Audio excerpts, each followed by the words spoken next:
Lods, at magandang hapon or good afternoon. So yan, buenas tardes. So yan, maayong hapon. So yan, maayong hapon sa tanan. So karon ito, dito tayo, meron na naman tayong tanggap na Sakura AB735 from Basilan, Lamitan, Basilan, ano. So ayan, ito yung isang subscriber natin, si Madam Alpi Pellegrino. So ayan, thank you madam sa tiwala at dinala nyo sa akin dito yung inyong amplifier. So ang sitwasyon sa amplifier ni madam ay hindi na tumutunog at ayan ay ilawin natin yung pinakamlakas sa tinailaw. Iyon. So kinalawang gawa nga ng malapit sa dagat, no. Ayan, oh, makikita nyo. So at kanina biglang may pumitik pag on ko. So yung pala ito dito, tingnan nyo. Ayan, no. Pumitik yung transistor ng relay. So sabi ko kay madam, re-recondition na namin to, palitan lahat dito, driver transistor, resistor, at kung ano pa yung mga kinalawang dito sa input, so sa relay section. So lahat dito may mga ano din sa kanyang tone control. So original tong nabili ni madam na Sakura, ayan, Sakura AB735. So gagamitin daw to sa kasal ng kanyang bayaw ng kanyang kapatid. So ayan, siningil ko si madam ng 2,000. So sabi ko sa kanya, sa iba singil ko kasi ganito ay 2,500, ano. So since nag-effort talaga siya na dinala dito sa atin, ayan, binigyan ko siya ng discount, ginawa ko lang siyang 2,000. So ayan, parts and labor na yon, lahat na. So at ililipat ko din yung blower ni madam, yung sa likod natin nilagay kasi ito yung ito yung rason bakit kinalawang yung kanyang mga parts. So ililipat natin sa likod ng heatsink. Saka sabi ni madam, umiinit daw talaga to na amplifier. So normal po sa mga AB739, ano, sa mga Sakura na amplifier malakas mag-init. Pero sige lang, try na lang natin adjust ang kanyang bias kung kaya natin. Check muna natin ang original bias and then adjust natin yung bias, pababain natin. So ayan, bago natin ito simulan, ano. So ayan, thank you kay Madam Alpi Pellegrino sa pagdala ng kanyang amplifier at sa aking mga subscriber dyan. Kung hindi pa kayo nakasubscribe, napadaan lang kayo sa channel natin, pa-subscribe na po at pakihit na notification bell at ilagay sa all para laging updated. So ito, lalaban ko muna at bago natin bubunutan. So ayan, let's go. Ayan, mga lods, at ito natuyo na. So galing na pala to sa aming customer sa atin, no? Sabi ni madam ay galing na pala ito sa tech doon sa Basilan. So may ginawa. Ayan, no? Binaypass yung relay. So naglagay siya ng relay ko, no. So ay naglagay ng coil pala. Useless pa rin. Hindi makaprotect, masunog pa yung speaker. So bali dalawa, no, binaypass yung relay natin. Hindi na siguro mag-click. Ayun, bypass ang kalalabasan. Kinain na ng kalawang. Ayun, o. So ito, re-recondition na natin to. Bubunutan na natin ito ng mga ipin. Ipin na bulok. So ayan. So marami tayong mabubunot nito. Recondition na. So ayan, simulan na natin. Pati pala ano, no, itong master volume ay nagka-crack daw sa, no, nagka-cracking sounds kapag iniikot niya. So ito, continue tayo. Loads, at ito, nilinisan ko yung ano niya, pinaka copper side ay gaya kasi nga ay nag-corrosion na yung ano, parang nag-itim-itim na, no. So nilinisan natin para matanggal yung ano, kasi yan din yung ano, sanhi ng mag-DDC out na walang dahilan. So may tawag dyan, hindi ko lang matandaan. Kumbaga magkukontak yung dalawang circuit line, ano. So kagaya niyan, no, na kung hindi ka nilinisan, parang nag-ano na siya, nagkulay black na siya. At magkukontak yun na may supply na dadaan, ano, may kung ilang voltahe or milliamp or millivolts na dadaan kapag hindi natin yan nilinisan. So malinis na siya. So, then pagkatapos natin taniman niya ng mga resistor, ay iti-treat natin para hindi na siya kalawangin, ano. So gamit yung MG440 natin. panlinis. So ayan, linis na siya. So natapos na din natin itong bunutan, then tataniman na natin ito ngayon. So linisan ko muna itong top, and then spray ko ng daanan ko muna yan ng grinder yung mga butas-butas dyan. Yung ating barina, yung pang drill natin, para yung mga kalawang na nakadikit sa butas ay matanggal Then sprayan natin ng clear paint para shielded yung butas. Paglagay natin ng bagong resistor, i-spray na naman natin ulit. So ayan. Ito, continue lang tayo. Linisan ko muna yung board. Ay mga lods, ito yung natin. So ito lang yung gagamitin natin para din na tayo doon magkalkal sa ating mga pyesa.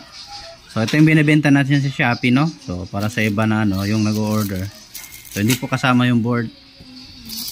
So ito po yung mga capacitor niya, yung malalaki, no? So yung yan, kasi yan lahat yung kapag nagre-recondition ka ng EB735, yan lahat na parts tatanggalin mo talaga yan. Yan, linis yan.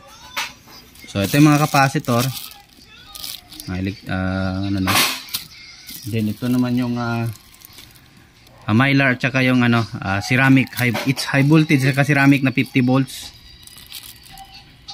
So ayan, yung 68 PF, and then yung resistor naman ito sa input, yung dito at saka yung dito sa relay section na resistor.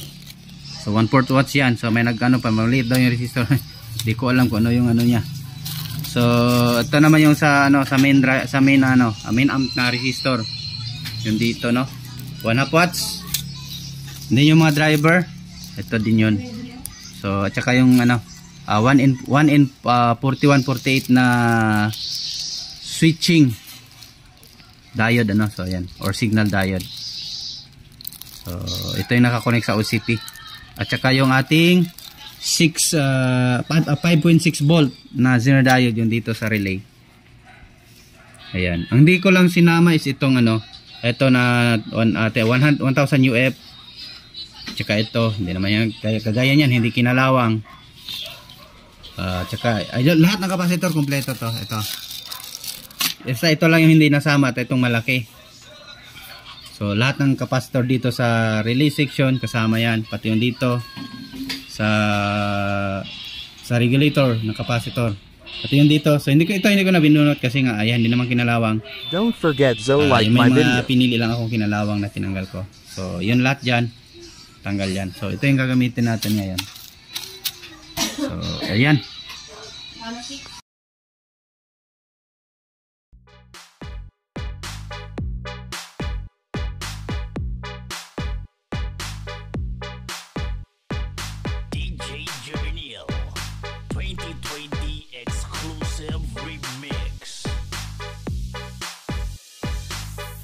Sige day, sige lang sabay.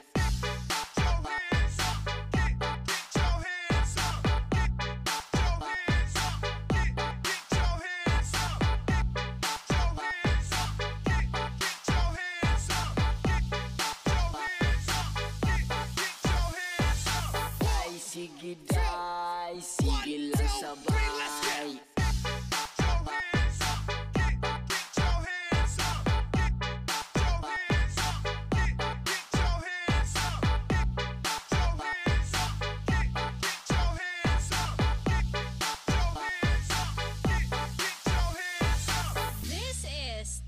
United, the best. Day, sige lang sabay. Higat-higat sayaw, di makalaay. Tanan makasakay, way mahabilin. Ang dili mo sayaw, hala padaplin. Day, sige day, giat lang gamay. Di mabalaka kung naay manaway. Atuan ning lupad, maong di ka balibad. Pasag di mga suyaon sa imong tupad. Ayaw pagpalupit, di rin ako pagsalig. Kay kung ako mo ba na grabe hipos kimbanig. Magsayaw ang tanan, ug walay makuratan. Kay kini ako ang kanta kay para sa tanan. Para sa tanan mga amigo o amiga. Dili pwede nga kita'y mahimong kontrabida. Kay kining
sabay, higat-higat sayaw, di makalaay, tanan makasakay, way mahabilin, ang dili mo sayaw, hala padaplen. Day sige day, giat lang gamay, di mabalaka kung naay manaway, atuan ning lupad, maong di ka balibad, pasag di mga suyaon sa imong tupad. Ayaw pagpalupig, di rin ako pagsalig, kay kung ako mo ba grabe hipos kimbanig, magsayaw ang tanan ug walay makuratan, kay kini ako ang kanta kay para sa tanan, para sa tanan mga amigo o amiga, dili pwede nga kita'y mahimong kontrabida, kay kining eksena kita maoy magkauban, way labot ang suyaan atong padauban. Day sige ikiday, ikit-ikiday, giat lang diha, way pakisamanaway, day sige birahe, tsatsyahe diha, dili ta mapadala sa mga gasuya. Day sige day, sige lang sabay, higat-higat sayaw, di makalaay, tanan makasakay, way mahabilin, ang dili mo sayaw, hala padaplen. Natapos na natin ano. So, yan, tapos na natin taniman. You know.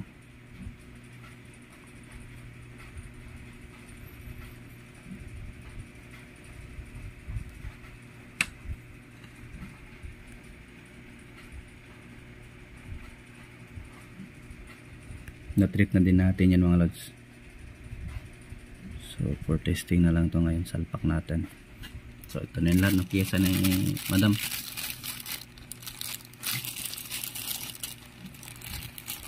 Ang dami.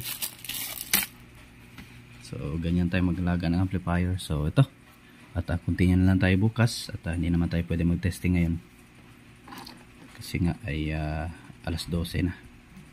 So matulog na tayo. So continue na tayo bukas mga lods na. Thank you. So ito mga lods, update tayo. Naisalpak na natin. Ayan na. So mukhang bago na ulit. At yung blower niya hindi ko pa nailagay kasi sira. So sira siya. Bili pa tayo. So tatapusin na natin tong video natin, then papalitan na natin to. Bili lang ako mamaya. So ayaw umikot. So puro din to sira itong mga blower ko, ayaw din umikot. Mga pinagpalitan ko din. Akala ko may ano pa tayo, wala na. So bilhin lang tayo, no choice. So ito buo pa naman. So ito, power na natin. So naka series bulb muna tayo para safety ng ating output transistor. Sana yung ano natin. Ayan, plug natin. And then power. Ayun, power na. YouTube tayo.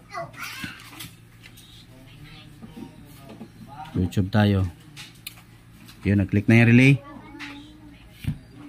Yun na. Sound check. Ito lang para wala masyadong ano tayo. Hindi tayo ma-copyright. Yan. Oops, naka-full volume pala to.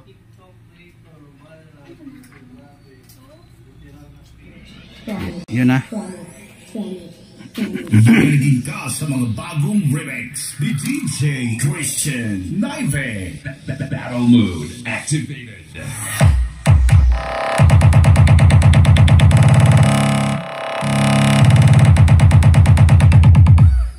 Hinayang, bulian pa be, bulian. DJ Christian Naive.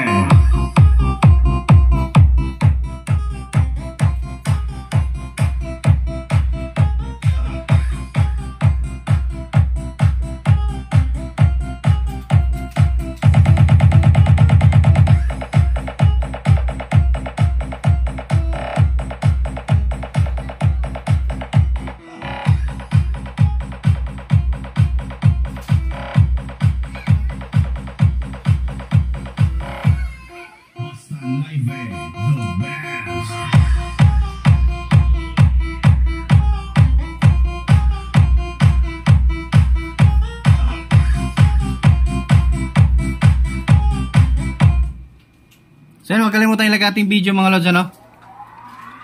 Ayan, at thank you.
So ayan at yan success.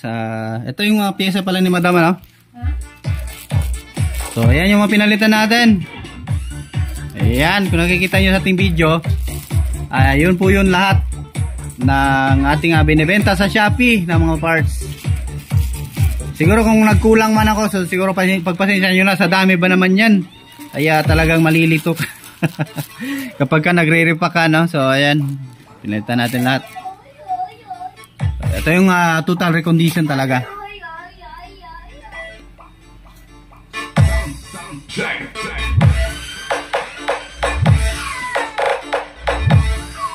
Shout out Idol Neva Degus Man. Shout out Idol Efren Comensa. Shout out Noel Embassy. So, ang load pala na speaker ni client or ni customer natin ay apat na 300 watts, ano? So, 300, 600 watts sa 4 ohms, ano? So, bali, apat na pinag-isa-isa niya lang ng speaker dyan, pagkabit.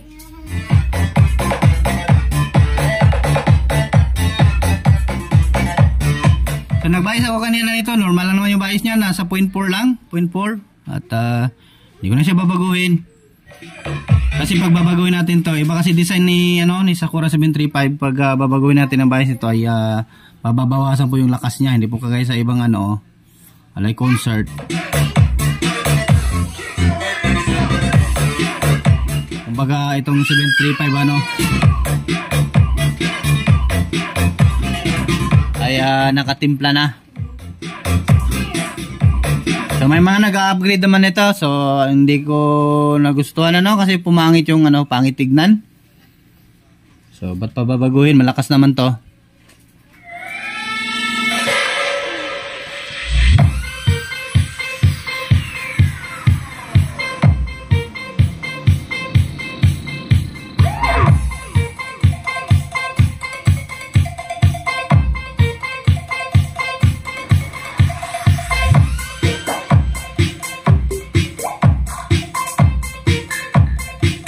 So credit kay DJ Nigel so sa kanyang DJ Christian Naive. So ayan.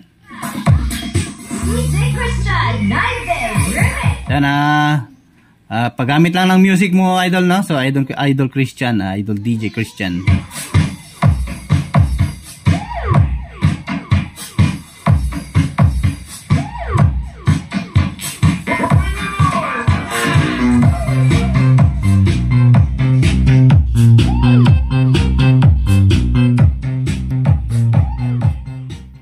Siguro natin masyadong papayin yung video natin at mamaya ako na to bahala mamaya, so tapusin lang natin yung video. So ayan, naka-ready naman sana to, kaso nga lang hindi talaga gumana.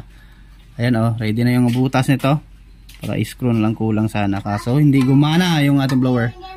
So need pa natin bumili, naubusan na tayo.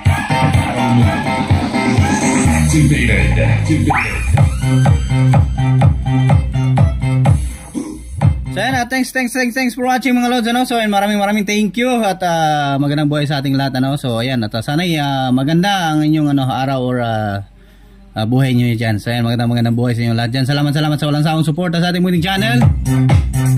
dito sa ating Ortic TV official. So thank you. At yan, yung gusto magpapa-shoutout, comment lang or magpapatap ng pangalan, comment lang sa baba nating video. So buti na lang, meron na tayong bagong editor. Kasi yung unang editor natin hindi na magamit, so nagpalit tayo. So ngayon may ano na siya, may voice over na siya, na AI lang yung magsasalita sa mga pangalan ninyo, ano. So thanks for watching mga lods, at magandang buhay at Diyos mapalos. Bye bye.